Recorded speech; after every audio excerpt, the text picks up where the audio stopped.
Good coax, better coax. Does it make a difference to your end-fed half-wave antenna? Let's find out next on AA3K On The Go.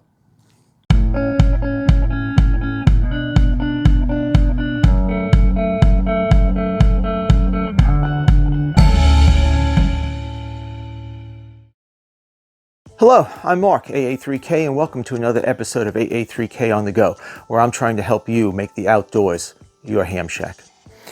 When I did my short video of having a problem with one of the connectors on my 50-foot length of RG8X coax, I said I really should get a second length of 50-foot coax in case I have a failure in this coax. I can still get out in the field and operate.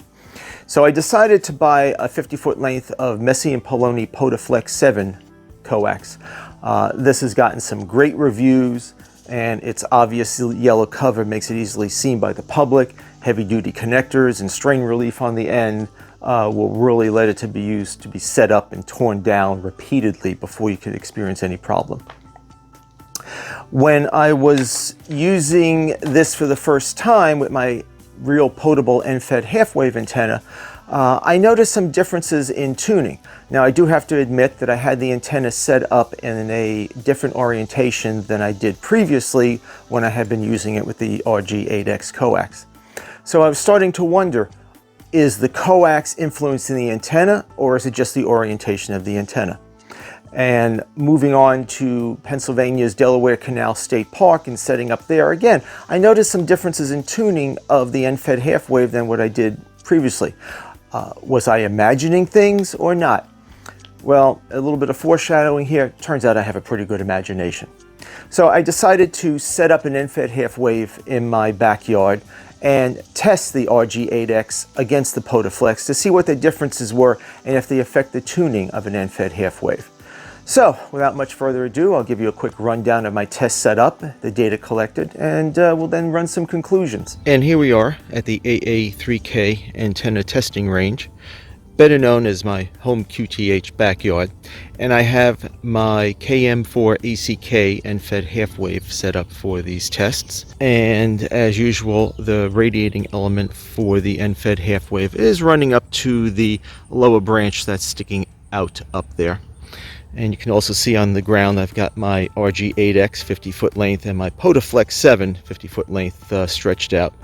And they run all the way over to my data acquisition center over there. And here at the data acquisition center, I have my trusty HP laptop, my Rig Expert AA55 Zoom, and that is connected to the computer via USB, so I can do screen captures from it, as well as conveniently power the AA55 off of the computer's USB port.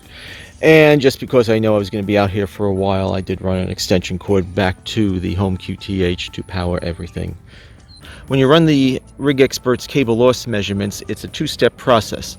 The first step is just connect the coax open-ended at the far end to the Rig Expert, run the test, and then connect a short, which I have an SO239 with the center tied to the shield, and this was originally intended for using my DXCC fan dipole on 160 meters, and I connect this to the far end to get the short, and that's how I let the AA55 then generate the cable loss measurements. Okay, let's take a look at the losses that I measured with RG8X as compared to POTA-Flex.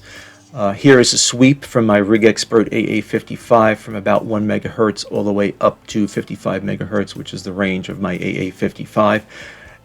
Comparing the two coaxes, and you can see the POTA-Flex has a much shallower slope and overall less loss, but they generally do rise in frequency as you would expect with coax.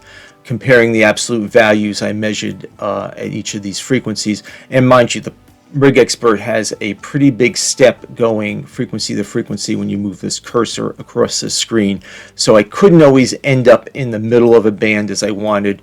I ended up in the middle of 40 meters, near the top end of 20 meters, at the top end of 15, and a little bit higher than the typical novice technician class phone portion of 10 meters. And you can see, though the RG8X has a little bit more loss at each of these frequencies, it's not significant. I did take a quick measurement at 6 meters, 51.7 megahertz, and the RG8X does jump the biggest jump there. The 40 meter SWR, the slopes are similar, but the minimum SWRs are almost identical at 7 kilohertz. I should say 7 megahertz or 7,000 kilohertz.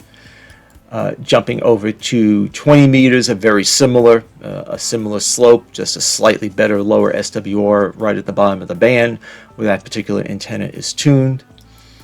15 meters again, though a slight blip here, may have been something transmitting in the neighborhood getting into the antenna, I am not sure, but otherwise similar slope, just a slightly better SWR. 10 meters proved interesting though. The slope between the two is different. You have this higher dipping and then increasing, where if there's any dip there, it's off to a lower frequency than 28 kilohertz, 28 megahertz. And I attribute this to the POTA-Flex having less loss, so the return signal does not get attenuated as much, getting back to the rig expert, and thus showing a truer thing. This is the typical frequencies I use when I tune an end-fed half wave. I do tend to tune them for the lower end of the bands. I can always potentially tie up some of the wire to shorten it and raise its resonant frequency, and you can see, except for 10 meters, the POTA-Flex is just a little bit better on each of the bands of the interest. Ignore the 12 meters here because I do have to enter 5 frequencies, and that's just what's left behind in my programming of the rig expert. So what did all these tests show about using my new Messi and Poloni POTA-Flex 7 with my real potable end-fed half wave? Does it change the operation of the antenna? Not in any significant manner.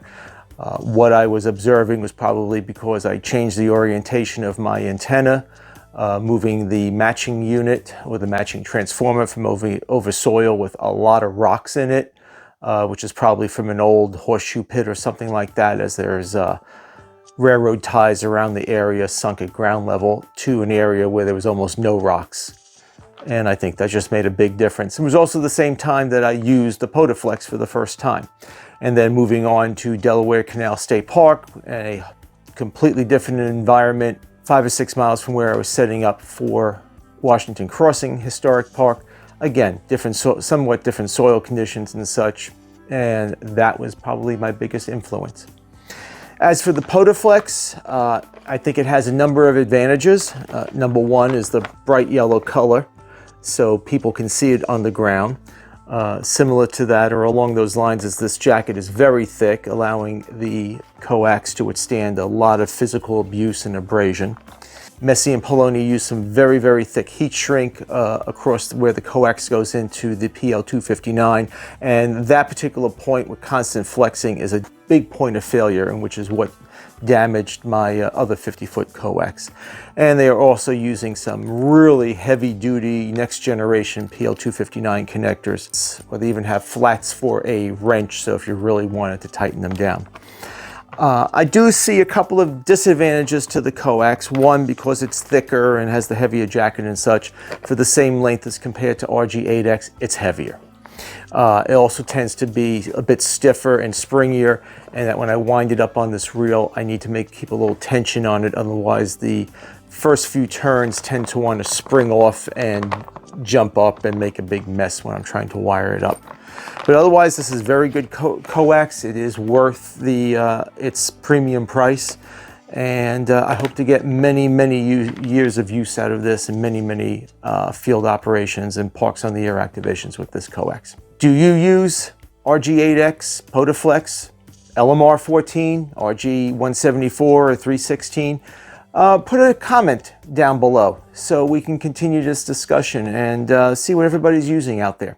And if anybody's using open wire feeders, hey, let me know. That definitely would be a challenge to pack up and deploy on a repeated basis.